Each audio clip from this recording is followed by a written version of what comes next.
Look, if I see you in public wearing one of these, I automatically assume you're carrying a firearm.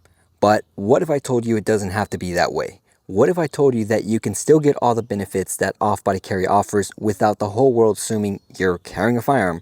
Well, in today's video, that's exactly what we're going to be talking about, as well as going over some of the pros and cons I personally have experienced in my 2 years of off-body carrying, and talk about whether or not this carrying option is really as dangerous as some people make it out to be. So starting off with the first pro, it's a discreet way to carry if done right. Now, one of the biggest mistakes I see people make all the time when off-body carrying is choosing the wrong kind of bag. And look, you're free to wear whatever kind of bag you want, but if your goal is to be discreet and truly blend in, you gotta get rid of these tactical bags that just scream, I'm carrying a gun in here, and go with something more casual. Try to keep it as plain and simple as possible, meaning no mall webbing, no camouflage patterns, or ones with big brand logos from popular gun companies, and most importantly, no patches, especially any 2A related ones. Now, there is no point in having the most discreet off-body carry setup if you're just gonna wear a t-shirt with a skull in the back that screams, come and get it, or with 2 ARs in the back. At least the way I see it, when I off-body carry, I make sure my clothing matches the style of bag I'm carrying that day. That way I'm staying discreet and not getting any unwanted attention. Which brings us to the next pro, concealment. Once you found a discreet off-body carry bag and you're dressing accordingly to your carrying bag, concealment becomes easy. At that point, there's not much to stress about. You're free to go about your day without constantly wondering if people can tell you're carrying, which is one of the best parts of off-body carry, is you don't have to deal with any kind of printing. With off-body carry, you're free to carry whatever kind of size handgun you want or you're comfortable with. Now, personally, I still carry my P365, which is a small and compact handgun, in order to keep my cross carry bag as small and simple as possible. Now, of course, the bigger the gun, the bigger the bag you'll need to conceal it, but if you got a bigger frame, that might not be a big of an issue for you. Next up is comfort. Probably one of the biggest reasons people choose to off-body carry. Heck, it was the main reason that got me considering it in the first place. Now, these days, more often than not, I'm usually carrying an appendix, and overall my setup is pretty solid in terms of comfort. I can wear it all day without too much trouble, but that said, I'd be lying if I said it didn't get uncomfortable at times, especially during long drives or during physical activities like hiking. Now, one of the biggest blessings about living in California is, of course, the wilderness. I love exploring and going on these 10+ mile hikes, but I quickly learned that carrying a firearm inside the waistband can really wear you down during those longer hikes, which is eventually what got me into off-body carrying, since it's given me the freedom to move however I want without restricting my movement or putting extra strain on my body after a long day of carrying. Now, I want to quickly touch on storage because off-body carry is one of the very few options that allows for this. Now, usually when people think off-body carry, they're picturing a handgun inside some kind of bag, but the nice thing about off-body carry is it doesn't have to stop there. Depending on the size of your bag, you can carry something much larger, like say for example, an AR pistol with a folding brace. Now, I won't dive too deep into that just yet since I'm working on a separate video where I'll go over that, but aside from firearms, another benefit of having that extra storage is something most people usually don't think about carrying, and that's medical supplies. Now, since I mostly off-body carry when I'm out hiking, I like to use that extra space to pack things like bandages and a tourniquet to stop severe and mild bleeding. Now, speaking of stopping bleeding, obviously the bigger the bag, the more medical supplies you can carry. But beyond medical gear, another way to potentially stop bleeding before it even starts is with ballistic armor. Now, I'll be honest, I think I've only used this setup once or twice, and that was for specific outdoor events happening in the city where I knew I'd be in large crowds. Now, of course, it's sad that we live in a world where we have to think like this, but in the rare event that someone, decides to ruin everyone's day because they're miserable with themselves, I felt a lot better knowing I had some form of protection that could give me a chance to stay alive long enough to access my weapon and respond if needed to. Now, staying alive is one thing, but being able to respond quickly is just as important. That's where something like speed really comes into play.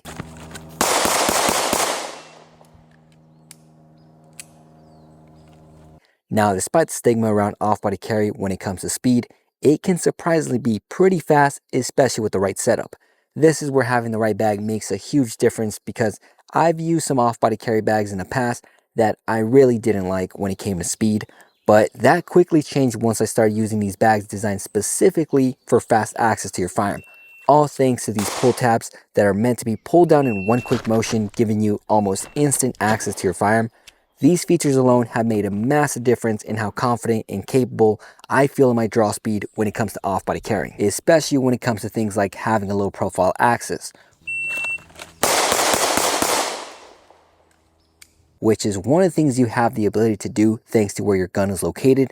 You can naturally bring your hands in front of you and slowly position yourself to access your tab without raising suspicion. Now, as much as I love off-body carry, of course, there's always cons to everything, which in this case, we're talking about exposure.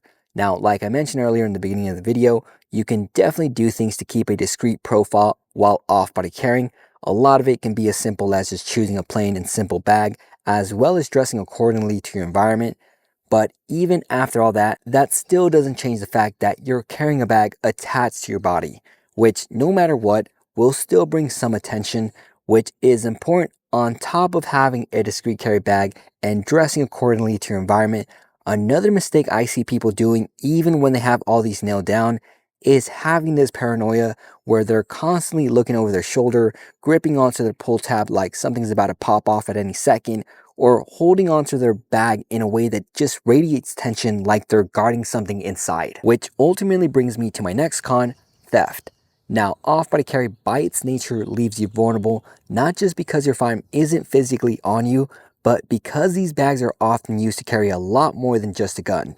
I've seen people use them for wallets, passport, jewelry, cash, all these things thieves are looking for. So even if they don't know you're carrying, your bag is still a target, and that risk is exactly why training becomes so important. If something ever happens or if you sense a threat, you need to be able to access your firearm quickly.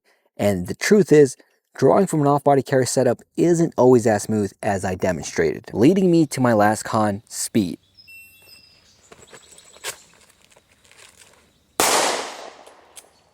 When I first started carrying off-body, this was one of the biggest issues I ran into. I learned fast that speed is a problem, especially if you're just using any bag off Amazon. That's when I realized how critical it is to have a dedicated off-body carry bag that is designed for quick access.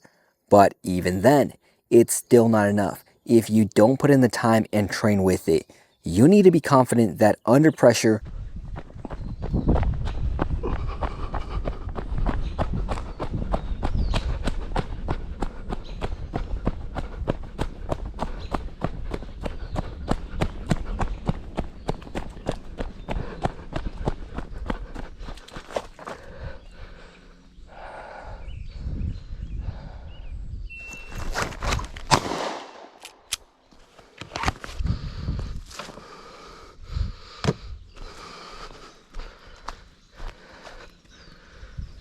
and without looking, that you've built the muscle memory to know exactly where to place your hands to get a solid grip and pull the tab in order to access your firearm. So look, at the end of the day, off-body carry is just another option, and it's one I only recommend if it truly makes sense for your lifestyle and specific situations.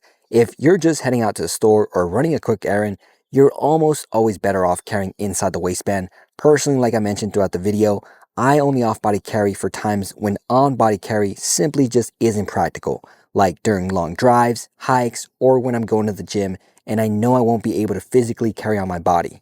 Now, you gotta decide if off-body carry makes sense for you, and if so, understand the risk that comes with it, which some could be reduced through smart choices like I mentioned, things like having the right bag, how you dress, and most importantly, how you train. So that's all I gotta say. Hope you guys enjoyed today's video. If you did, make sure to like, subscribe. Also, if you're interested in seeing some CCW drills, make sure to check out my Instagram at ShotTheWicked. Also, if you want to get in contact with me, that's a great place. But other than that, hope you guys have a good weekend. Stay safe and God bless.